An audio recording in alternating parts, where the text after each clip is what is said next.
Good morning बच्चों। आज हम लोग विशेषण का शेष भाग को पढ़ेंगे। हम लोग पिछले वीडियो में देखे कि विशेषण किसे कहते हैं। संज्ञा अथवा सर्वनाम विशेषण की विशेषता या गुण, दोष, संख्या, परिणाम आदि बताने वाले शब्द को विशेषण कहते हैं। विशेषण के भेद, विशेषण के 4 भेद होते हैं: गुणवाचक विशेषण, परिमाणवाचक विशेषण, संख्यावाचक विशेषण और सर्वनामिक विशेषण। तो हम लोग पिछले वीडियो में संख्यावाचक विशेषण तक पढ़ चुके थे। अब हम लोग सर्वनामिक विशेषण को पढ़ेंगे। जो शब्द संज्ञा या सर्वनाम से पहले आकर संकेत द्वारा किसी उसकी विशेषता बताते हैं वे सर्वनामिक विशेषण कहलाते हैं। उन्हें संकेतवाचक विशेषण भी कहते हैं। वे बच्चे पढ़ते हैं, उस लड़की ने गाना गाया, वह लड़का दौड़ में प्रथम आया।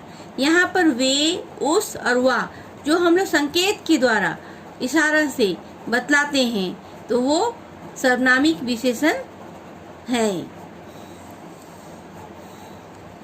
परिमाणवाचक विशेषण तथा संख्यावाचक विशेषण में अंतर। परिमाणवाचक विशेषण जिन वस्तुओं की नाप तौल की जा सके वे उनके परिमाणवाचक विशेषण का प्रयोग होता है, उसे परिमाणवाचक विशेषण कहते हैं। जैसे कि कुछ दूध लाओ, इसमें कुछ शब्द जो है नाप के लिए आया है। परिमाणवाचक विशेषण के बाद द्रव्य अथवा पदार्थवाचक संज्ञाएं आती हैं।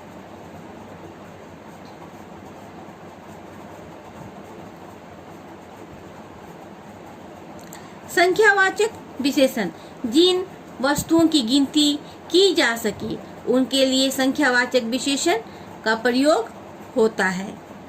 कुछ बच्चे इधर आओ, जाओ, यहाँ पर कुछ बच्चों की गिनती के लिए आया है। संख्या मतलब नंबर 1 2 3 4। संख्यावाचक विशेषणों के बाद जातिवाचक विशेषण संज्ञा आती है। अब हम लोग सर्वनाम और सर्वनामिक विशेषणों में अंतर को देखेंगे।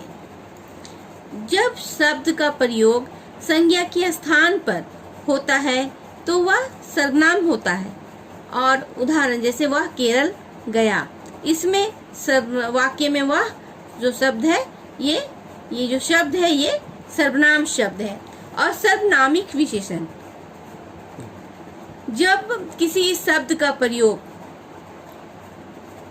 संज्ञा के साथ, संज्ञा से पूर्व अथवा बाद में विशेषण के रूप में किया जाता है तो वह सर्वनामिक विशेषण होता है।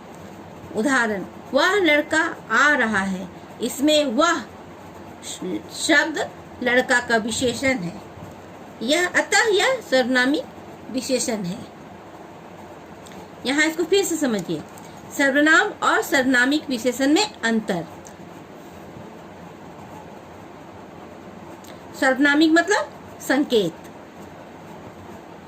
सर्वनाम वह शब्द का प्रयोग संज्ञा के स्थान पर होता है तो वह सर्वनाम होता है। उदाहरण वह केरल गया,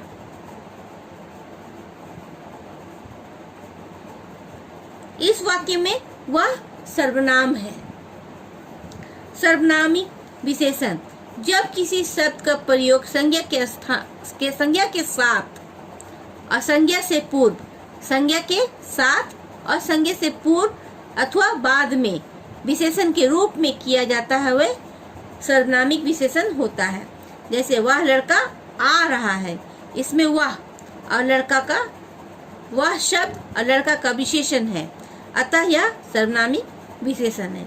अब हम लोग देखेंगे विशेषणों की रचना। विशेषण संज्ञा से विशेषण बनाना, सर्वनाम से विशेषण बनाना, क्रिया से विशेषण बनाना।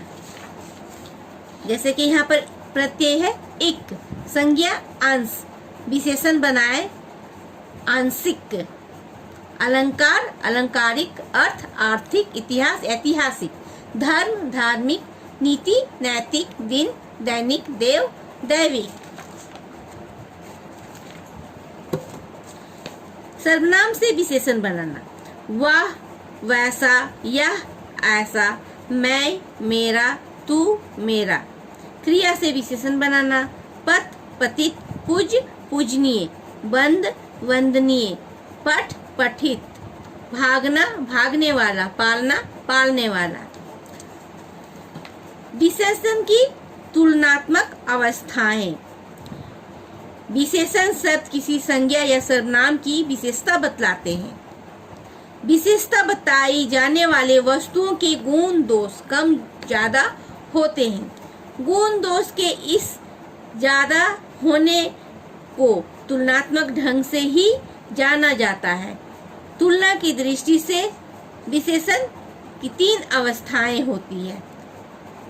तुलनात्मक की दृष्टि से विशेषण जो है निम्नलिखित 3 अवस्थाएं होती है। मूलावस्था, उत्तरावस्था और उत्तमावस्था। मूलावस्था। मूलावस्था की विशेषण में तुलनात्मक रूप नहीं होता है। यह केवल सामान्य विशेषता ही प्रकट करता है। इसमें तुलनात्मक रूप जो नहीं होता है। जैसे कि यहाँ पर उदाहरण से समझिए। सावित्री सुंदर लड़की है।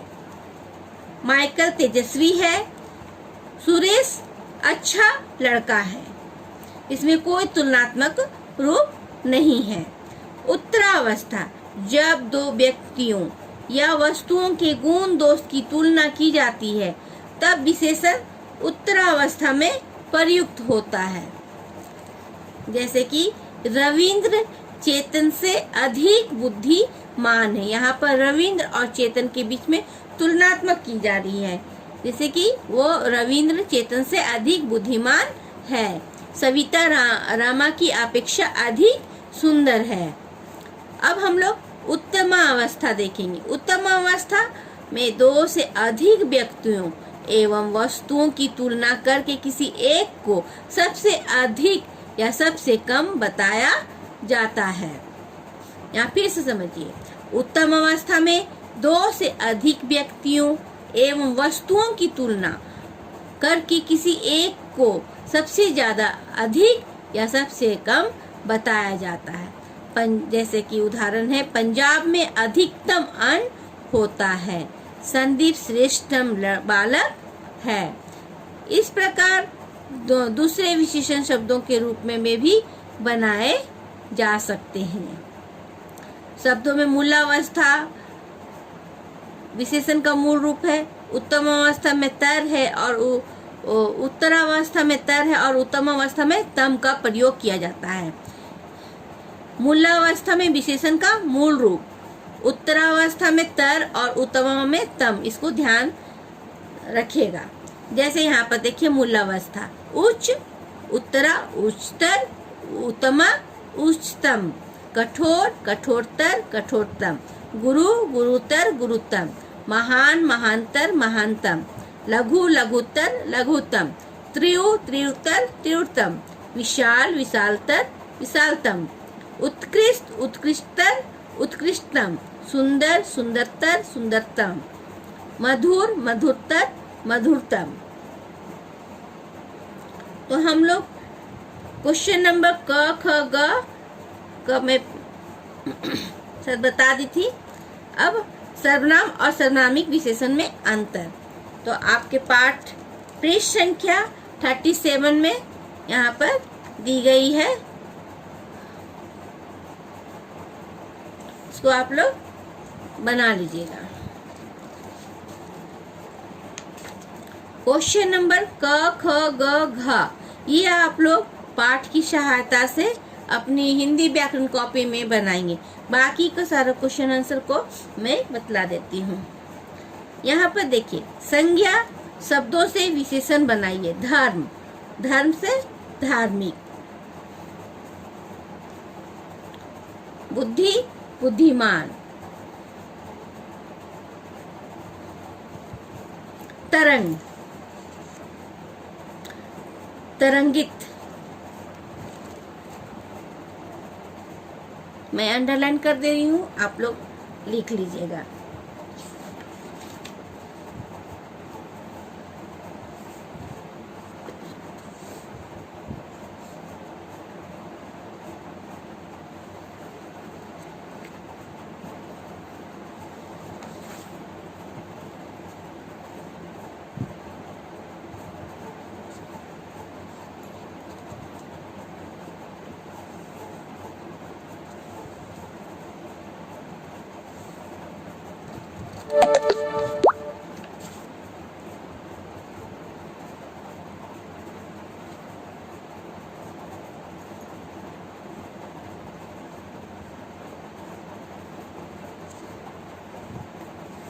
तो इस तरह आप लोग पृष्ठ संख्या 38, 37 में विसंज्ञा से विशेषण बनाना, या यहाँ पर दी गई है विशेषणों की रचना, तो यहाँ पर से भी आप लोग ढूंढ करके इस प्रश्न का उत्तर को आप लोग लिख सकते हैं।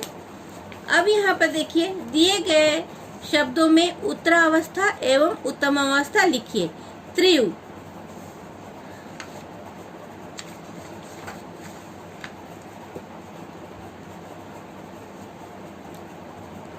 त्रियु, त्रिउत्तर, त्रिउत्तम। सुंदर, ऊंच, कठोर। सुंदर, सुंदरतर, सुंदरतम। उच्च, उच्चतर, उच्चतम। कठोर, कठोरतम, कठोरतर, कठोरतम। मधुर, मधुर, मधुरतर, मधुरतम।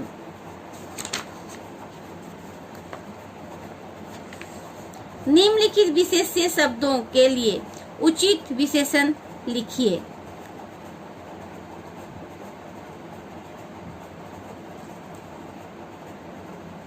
नदी, इसका उचित विशेष्य को बनाना है, लिखना है।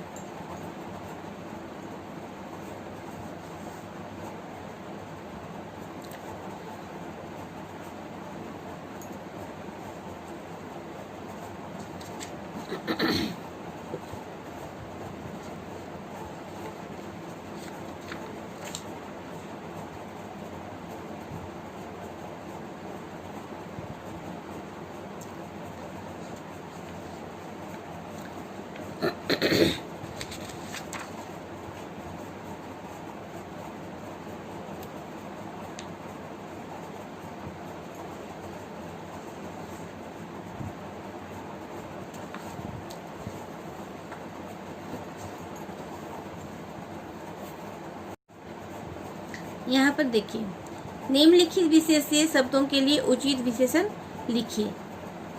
नदी, चौड़ी नदी, निर्मल पानी या स्वच्छ पानी भी लिख सकते हैं। लंबा पेड़, मोटा पेड़। चार केले, नई किताबें, काले बादल, नटखट बच्चे, रंग बिरंगे तितलियाँ। भव्य नृत्य या सुंदर नृत्य, भारी कंगन या भारी कंगन ही लिख सकते हैं। अब 5 नंबर, रिक्त स्थानों की पूर्ति कोष्ठक में दिए गए उचित विशेषण शब्दों से लिखिए। थोड़ा जल लाओ, समारोह में बहुत लोग आए थे, उस लड़की ने गाना गाया, वह लड़की बहुत सुंदर है। 6 नंबर, जिस संज्ञा या सर्वनाम शब्दों की विशेषता बताई जाए उसे क्या कहते हैं? विशेष्य। थोड़ी सी नमकीन ले आओ, यहाँ पर अनिश्चित परिमाण वाचक विशेषण कौन सा है? थोड़ी सी। दिए गए विकल्पों में कौन सा विशेषण का भेद नहीं है? जातिवाचक। तो आप लोग अपनी हिंदी कॉपी में, हिंदी व्याकरण कॉपी में सारे प्रश्न अभ्यास को लिखने की कोशिश कीजिएगा। और जहाँ नहीं जानेंगे वहाँ पूछ सकते हैं, मैं दोबारा बतलाऊंगी।